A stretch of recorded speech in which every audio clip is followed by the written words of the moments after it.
Hey there, it's another beautiful day. Today, we're going to talk about alien portals right here on Earth. Let's watch some stuff.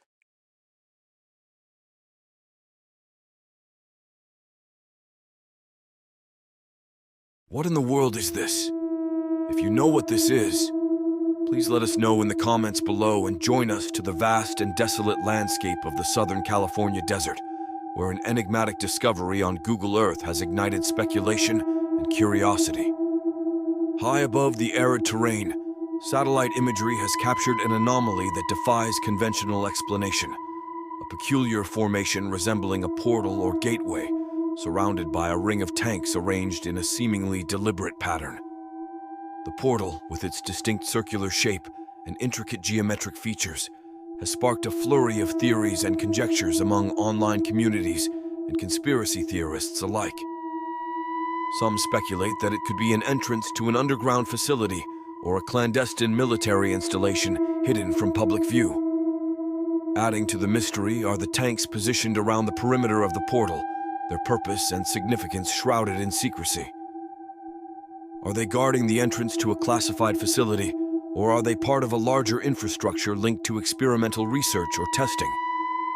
While skeptics dismiss the anomaly as a natural geological formation or a glitch in the satellite imagery, others remain convinced that it holds deeper significance, a potential gateway to another dimension or a portal to realms beyond our comprehension.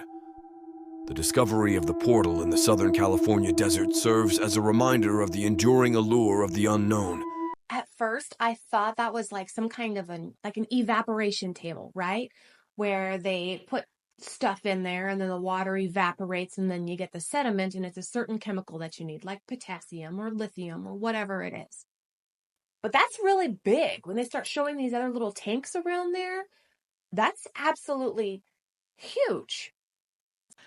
There's this video game that my husband plays. It's called DayZ. I love watching him play it. And there's a bunch of streamers that we like to watch that play this game. And it's a zombie game. Super fun, interactive. I love watching it. And there's one particular map where there's this weird atmospheric event that happens and you have to go to this area and there's a huge like pit in the ground and there's a bridge that leads out into the middle of the pit. And then while this atmospheric event is happening, there is a portal there that just comes down and then you jump into the portal and it takes you to another like land. It's like Athena 3 or something like that. So you're in this other place where you get all kinds of really good loot. But that's exactly what I thought of right when I saw this. I'm like, oh, it looks like DayZ. And it looks like a damn portal. Hey, how's it going? Are you liking the content? I sure hope you are. If you want to do me a favor and hit that like button for me, it'll really help out my channel. And if this is your jam, you can subscribe and then come back tomorrow because I'm making a new episode every single day.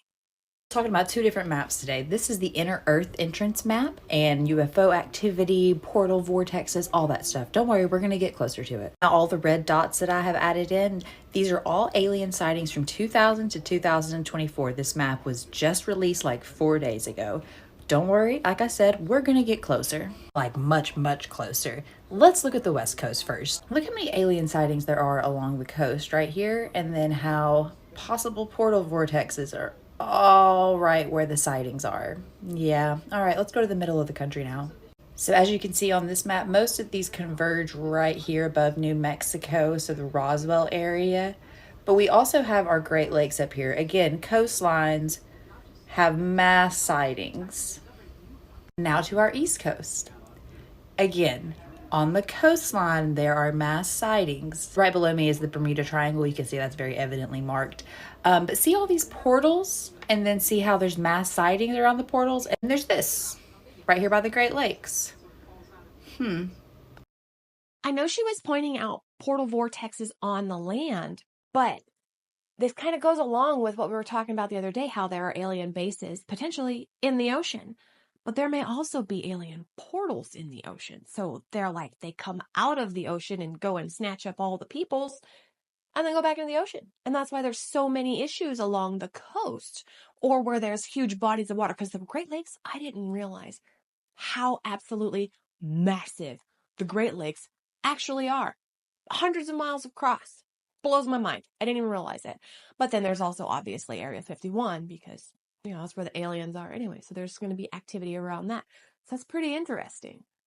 At 5 a.m. on March 20th, 2021, a live CCTV camera captured a strange phenomenon occurring on the Popocatépetl volcano. This mysterious event resembled a portal, evoking images of an interdimensional gateway. Popocatépetl is well known for its frequent UFO sightings, leading some to speculate that this could be the means through which these unidentified objects enter our world from somewhere else. That was probably my favorite little bit of portal footage that I've ever seen. That's rad. Viral video. It's all part of a mystery centered around Sedona, Arizona. This is a YouTube video posted by someone calling himself Funky Fathead. You can see a much more stable fracture. He says he's using a computerized tone generator to open a vortex, a portal in time and space.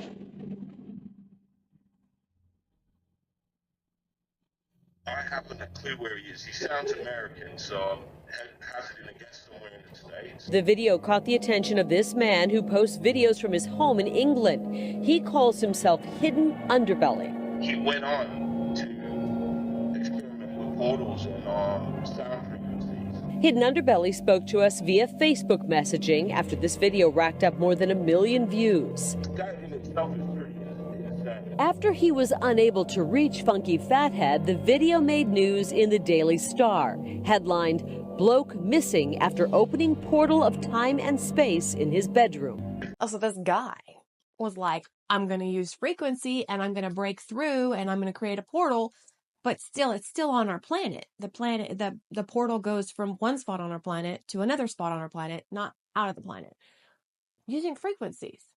And this guy supposedly went into this portal and then like poof, gone, disappeared. Here's some more footage of him actually opening this portal. Here we go.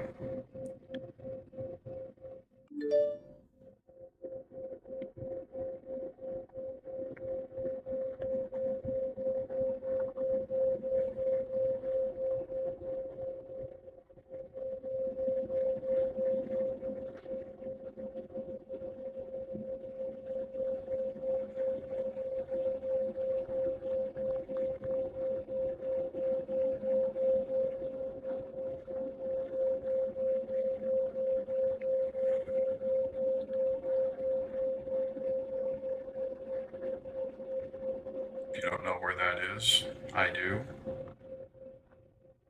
Is in Sedona, and it is a well-known vortex phenomenon. There's several of them there, and you are witnessing a gate, portal, wormhole, Stargate, whatever you want to call it, from this bedroom to another state, using a mixture of two solid tones. Apparently, Sedona is like quite the hot spot for these alien portals. And a lot of alien activity happens around that area. And that's why he was so readily able to just tap right into it. Now, apparently this dude went missing for like a while. I don't know if he's come back like on the scene or what's going on, but people in all these videos are like, oh, I tried to get a hold of him and we haven't received a response. So, is it just a clever hoax? Or did he actually, trip through there? Or did he like go into a different dimension and get stuck? That'd be crazy. In this scary video, we look at a man-made vortex portal. Watch this. The locale on that side will equalize with the locale on this side, and then you're good to go. You can kind of see like a glow happening, but again, you're not going to get anything more than that until you touch it. And once you do touch it and the surface is breached, this portal becomes self-sustained for like 2 hours. I think that was the same guy. I'm not 100% certain, but if that is a hoax, some pretty good camera trickery right there. There's portals all over the world. One of the ones I can talk about that's in an underground facility in New Mexico, and it's a very large building. Inside these buildings, they can fly drones. Very large facility that has quarter-mile stretch inside. And they can fly these drones into the portals and program them to fly back out. And they're trying to figure out this highway of portals through the universe. They're trying to map that now. And that has to do with a lot of the ley lines of the universe. There's a lot of ley lines that are not just here on Earth, but they go from planet to planet and to solar system to solar system. And these are energy highways that extraterrestrials use and that we use to get us amongst the stars. All right, so I'm going to lay a little more of my nerd on you. Not only am I a huge Doctor Who fan and a ridiculous Trekkie, I love Stargate. Not the movie, the TV show with Richard Dean Anderson, MacGyver, okay? And it's a fantastic show, Stargate SG-1, and this makes me think of that because they're in this deep underground base. And the one that he's talking about, I think, is the Dulce Air Base. I'm not 100% certain, don't quote me on that, but it's still like Stargate SG-1. And they're in this deep underground base, and they have their Stargate, and they're sending crap through, and they're going to all of these different planets. And that's what that makes me think of. And I don't know, I'm pretty sure that this interview came after Stargate was a thing because it's not a thing anymore. But that's that's what it makes me think of. Like maybe he just watched a little too much Stargate. But at the same time, I really want there to be like these alien portals, right? These Stargates that we use to go to different planets that the aliens use to get here because that's freaking rad. Ancient Egyptians had access to portals, right, to travel. Oh, yeah, for sure. If you look at the Pyramid of the Sun located in Bosnia, these are European pyramids that nobody's really talking about. There's a valley there with pyramids in the entire valley. It seems to be like 4 or 5 pyramids, massive. But there's one called the Pyramid of the Sun. We discovered that there's tunnels underground that connect all these pyramids there. And in one of those tunnels going to the Pyramid of the Sun was a gigantic crystal called the K2 megalith crystal. And written on it is this writing in runes, which we've been able to decipher, ancient Norse writing.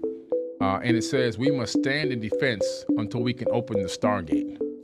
So we know that this stone, this giant crystal is there. We have, anyone can look it up. It's available. It's publicly available knowledge. And the writing and the deciphering of it is publicly available. They're saying that we have a Stargate and we're defending. There's a war going on. This is one of those pyramid wars.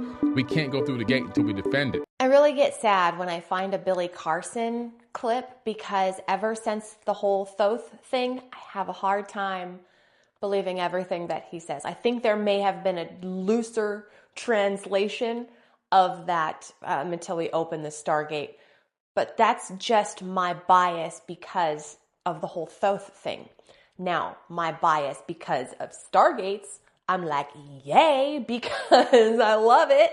And it goes with a lot of stories that I've heard. Like when the United States invaded Iraq, we pillaged their museums because we were looking for the Sumerian seals, right? And those, you can roll them onto clay or whatever, and it produces like instructions for something. And we were there an extra long time because the rumors are there was a Stargate in Iraq. And that's a fantastic theory. Like there was a Stargate in Iraq, and we went there and we got it, and we got the Sumerian seals, and we learned how to operate it. And that is super fun to think about. It just, the possibilities in the event that that is true. And I want it to be true because you know me and aliens. I love it. Even if they're going to be like crazy, scary looking ones and they're going to come eat us. I mean, it's still cool to me. On that note, I'm calling it for today. Thank you so much for sharing your time with me. Come on back tomorrow. We're going to watch some new stuff. I'll say different things, and it's going to be fantastic. Until then, have a wonderful day.